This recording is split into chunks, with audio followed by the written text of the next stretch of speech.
벌할 해이니라. 아멘. 우리가 함께 읽어야 할 오늘 예레미야서 말씀을 특별히 11장 말씀을 통해서 하나님의 은혜를 함께 나누고자 합니다.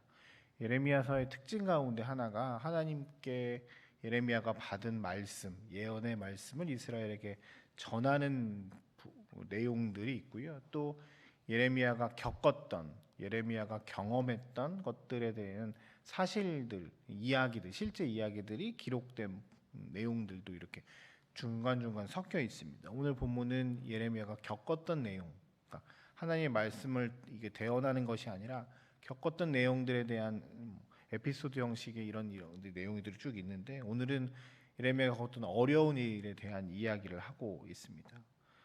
예레미야는 우리가 어저께도 함께 나누었지만 이스라엘 남유다의 가장 어려운 시기, 그러니까 이스라엘이 멸망하고 포로기 가고 하는 그 과정 가운데 함께 그 멸망의 역사와 함께 있었고, 그 상황 가운데서 이스라엘에게 주님께로 돌아오라라고 하는 메시지와 너희가 이런 잘못들을 했기 때문에 너희가 망할 것이다라고 하는 하나님의 심판과 회복의 메시지가 같이 이렇게 전달되었잖아요. 하나님의 회복의 메시지야 이 사람들이 받으면 아멘 하지만, 하나님이 여러분들이 이런 잘못들을 하셨기 때문에 하나님이 이렇게 심판하실 것이다라고 하는 말씀을 들으면 기분이 별로 좋지 않죠. 어찌 감히 이스라엘이 망할 것인가? 저 예언자는 잘못된 예언자니까 어떻게 해야 돼? 이런 마음들이 사람들 가운데 있었을 겁니다. 특별히 그런 마음을 갖고 있는 사람들은 마음이 말랑말랑한 사람들보다 힘이 있거나 내가 가지고 있는 것들이 많이 있어서 예레미야를 이렇게 할 수 있는 사람들은 더 그렇겠지요. 오늘 본문의 내용이 그런 내용입니다. 아나돗 사람이라고 하는 사람들, 남유다에서 멸망한다라고 하는 그 말씀이 마음에 거슬렸던 사람들을 대표로 하는 아나돗 사람들이 예레미야를 죽이려고 했던 것 같아요. 이 사람을 없애자, 제 입을 막으면 될 것 같다. 근데 특별히 하나님께서 예레미야에게 그 아나돗 사람들이 예레미야에게 하려고 했던 그 마음들과 생각들, 그 행동들을 알게 하신 것 같습니다. 18절에 보면 여호와께서 내게 알게 하셨으므로라고 하는 표현을 쓰고 있습니다. 이 모든 상황 가운데 예레미야는 하나님께 기도합니다. 하나님 도와주옵소서. 하나님께서 이 모든 것들을 심판하여 주옵소서. 하나님의 뜻이 온전히 이루어지게 하여 주옵소서라고 하는 것이 19절, 20절, 21절, 22절, 23절의 예레미야의 기도와 하나님의 응답의 말씀이 쭉 기록되는 말씀입니다.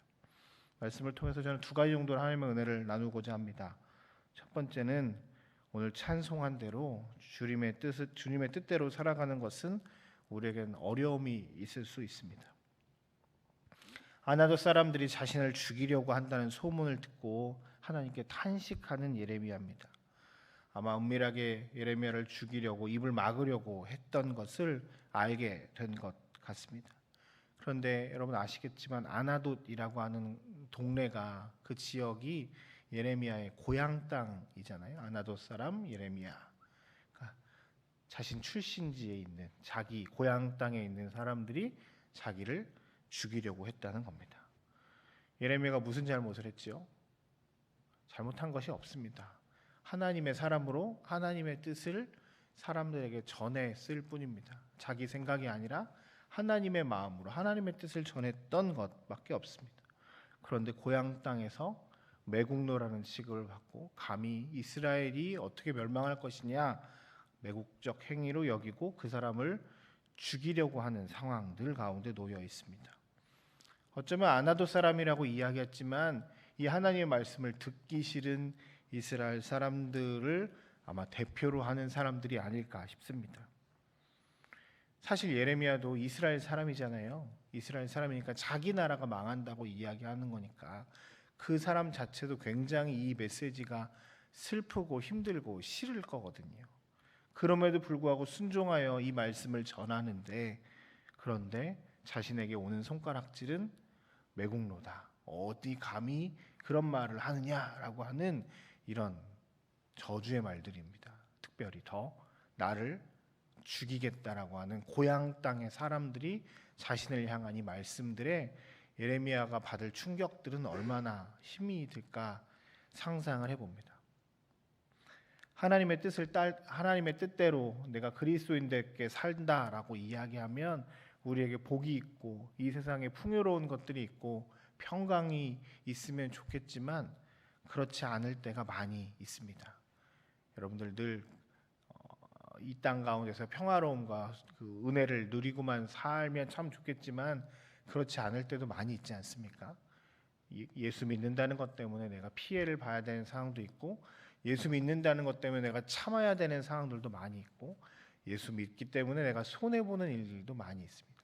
내가 이런 것까지 해야 돼라고 하는 내 마음, 내 자존심을 건드리는 말과 행동들, 주변 상황들이 나를 힘들게 할 때도 있습니다.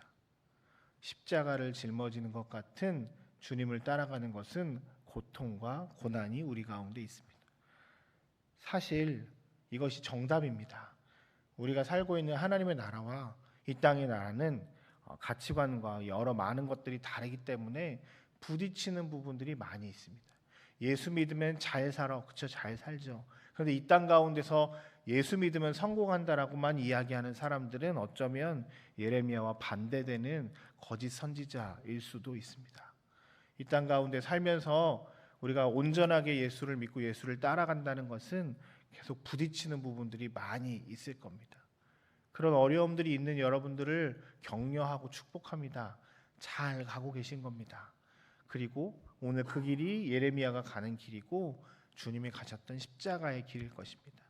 십자가를 짊어진 같은 고난이 있을 수 있지만 그럼에도 불구하고 주님이 우리와 함께 하실 것입니다.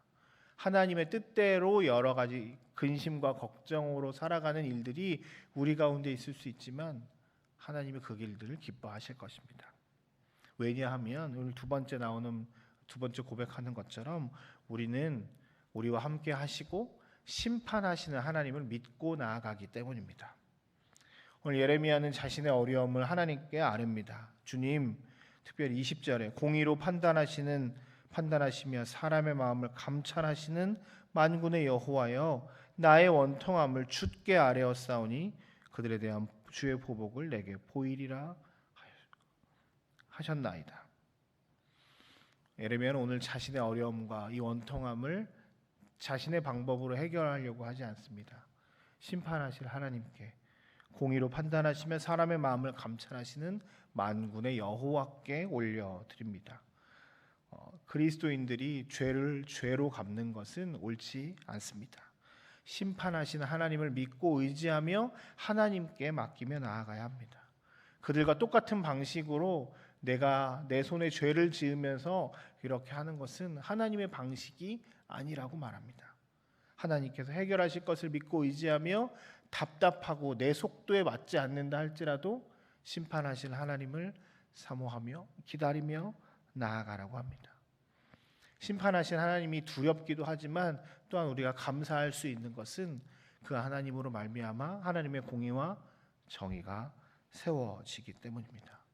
우리의 삶에서 원수를 원수로 갚고 악을 악으로 죄를 죄로 갚는 것보다 심판하실 하나님을 신뢰하며 하나님의 뜻대로 이루어지기를 소망합니다. 주님의 뜻이 나를 통해 이루어 주옵소서라고 고백하며 살아가는 것이 그리스도인이라고 말합니다. 그리고 그렇게 소망하며 나아갈 때 예레미야에게 하나님께서 말씀하십니다. 22절입니다. 그러므로 만군의 여호와께서 이와 같이 말씀하시느니라, 보라 내가 그들을 벌하리니 라고 하며 하나님의 심판이 그들에게 임할 것이다라고 예레미야에게 약속하십니다. 자신이 원하는 타이밍이 되지 않을 수 있지만 하나님은 반드시 움직이시고 일하시는 분이십니다. 하나님께서 우리의 삶에 개입하시고 함께 하시는 분이시기 때문입니다. 그 하나님은 결국에 심판하실 하나님이시기 때문입니다. 오늘 우리의 삶에도 주님의 뜻대로 걸어가다가 십자가를 짊어진 같은 어려움과 고난이 있을 수 있습니다. 그때 죄를 죄로, 악을 악으로, 원수를 원수로 갚는 것이 아니라 하나님을 신뢰하며 하나님의 뜻대로 우리의 그 모든 것들을 맡겨내는 믿음과 용기가 우리에게 있기를 소망합니다. 하나님의 뜻대로 살아갈 때 하나님께서 우리와 함께 하실 것입니다. 우리의 삶에 놀라운 하나님의 은혜가 나타나서 우리를 통해서 하나님의 선하심이, 하나님의 영광이 나타나는 하루 되길 주의 이름으로 축복합니다. 기도하겠습니다.